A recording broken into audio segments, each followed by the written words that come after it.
Justice Society of America, issue 11, Geoff Johns writing with Marco Santucci on the art. I thought this was the last issue, Matt, and then at the end it said, next time, and I went, wait, what?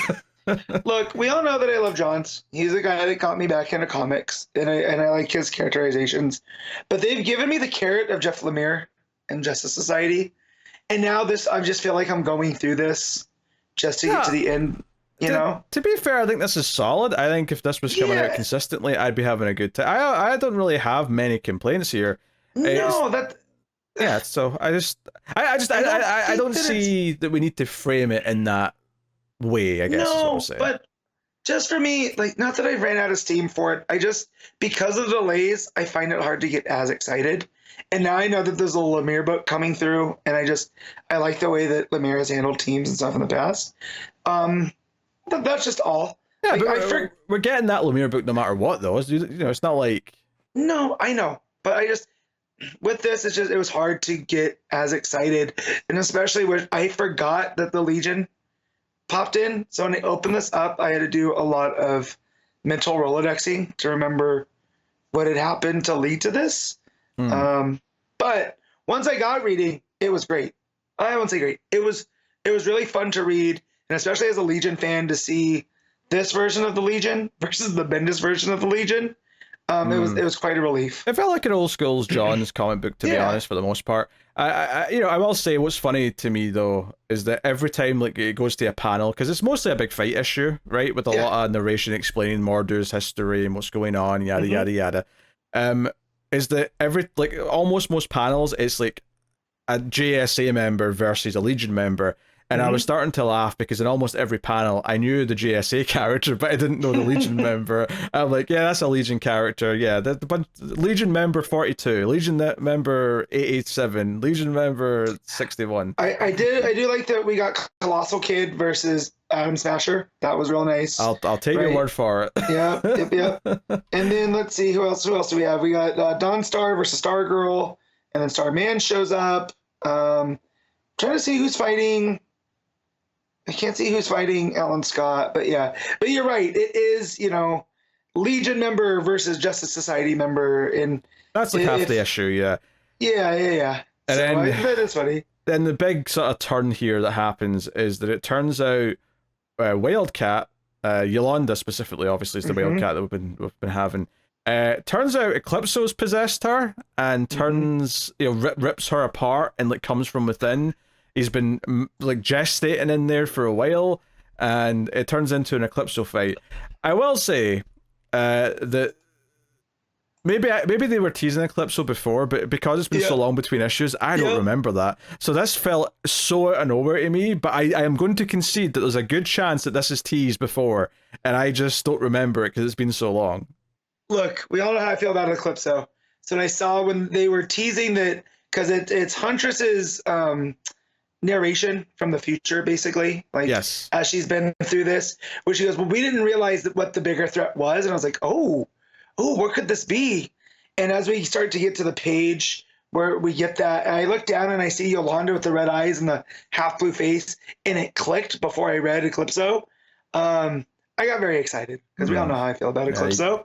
So, was not disappointed now. However, I did not realize that Wildcat and Dr. Midnight 2 had died previously. And so Johns had used this, Eclipso had helped bring them back and was laying dormant and all of this. So that was quite a surprise. Yeah. And then Mordru, to beat Eclipso, enchants one of Huntress's arrows with the fire of, summoning that harassed the energy of the far-off tyrant sun called Solaris, funneling it through the prism of the Black Diamond, which basically smashes the Eclipso Diamond, long story short. Magic Arrow smashes Diamond, and then somehow Eclipso turns back into Wildcat, even though it looked like he ripped her body in half, but let's not question it. Yolanda's back, she's fine, no worries about it. So yeah, it would have been nice maybe to focus more on Yolanda as a character during this run if we were going to do something big like this with her at the end. Yep, but it would have been nice. That would have been nice. Anyway, the whole thing ends with the Legion saying, hey, we can't let the past change with all this Mordo crap, but he can be a good character in the future and, you know, build a new path from where we are now.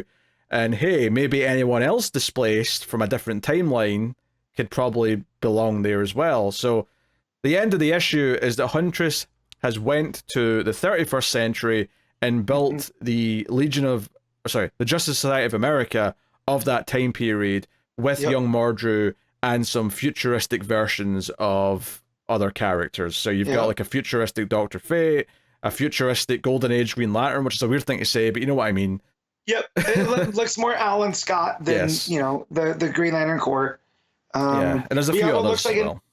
Yeah, we got an Atom type or an Atom Smasher. There's a Wildcat. XS is there, who I always like because that's from the Secondary Legion that took place in between the traditional Legion and the Mark Waid 3-boot Legion. Okay. She's a Flash character. That's who they adapted as Barry's daughter on the Flash TV show. Right? She was based off of XS. She's a long distant relative of them. So seeing them sitting around that table in the same, not the same order exactly, but the same style as that famous picture of the Justice Society, that was kind of nice. Yeah. Issue 12. Does it have a date here? October 2nd. So it is apparently going to be in a month from now. Yeah. So we'll see if it moves. But as of right now, it's still scheduled for a month. Yeah. Time. I also like the kind of a resolution between Khalid and Salem, right? Where she's like, "Oh, I was kind of wrong about you. You aren't Kent Nelson. Sure. But you are Dr. Fate." And she's like, "I have to go back to where does she say? That little town, or from the Limbo Town."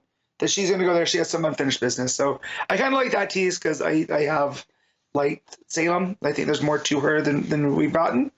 I wouldn't mind seeing more of her in the future. So, but I like that little moment too. That was because that was an ongoing thing. I did remember, despite all the delays, is that Salem kept saying, you know, "You're not my mentor. You'll never be my mentor. You're a usurper." Yeah, I think that was just the last issue. I don't think that was like a running thing. It was just like... It wasn't? No, it was just one issue. I think it was last issue when they met. She said all that. Well, damn, it felt like it's been around for a minute. Yeah, I mean, it's not a perfect issue by any means, right? And I do think, the big gaps in time definitely hurt some of the moments, but probably land better if I remembered more of it more. But I would have liked a bit more Wildcat, and if there is any teasing for Eclipso before now, I've forgotten it. But I will say I found myself kind of enjoying this just because once it got going, I was like, this feels like a classic Geoff Johns comic with him fawning over all these different characters that he loves and whatnot. So I enjoyed it for that reason. I think if this was just ending at 12 and that was it for the GSA, I would be kind of like, it's a shame this is ending because it's probably just the end of the GSA for now. But knowing the new book's coming with a great creative team, it just, I just feel like, I can just enjoy this for what it is now and have a good time. And you looked at 12's coming in October, and it's by Todd Knock, who helped co-create Stargirl with Johns. So it'll feel like this will be their send-off to the character. So I feel like it'll be more of an epilogue. This kind of finishes everything. Yeah, it says next time graduation day, which would imply it's going to be Courtney focused, which is weird for this book because it's been a Huntress focused book. And it feels like her story's done at 11. And I get that if this is the last time Johns is ever going to get to do GSA or Stargirl, he wants to end it with a Stargirl thing because that's the character he made based on his sister and all that. But it does feel a little straight. My suspicions is that it's going to feel more like a one-shot that just happens to be numbered as issue 12 of this book. Yeah, no, that makes sense. Yeah, we'll see. Yeah, and the art's pretty solid. I mean... Yeah, it's Santucci. We kind of know what to expect with Santucci. It's the DC house style.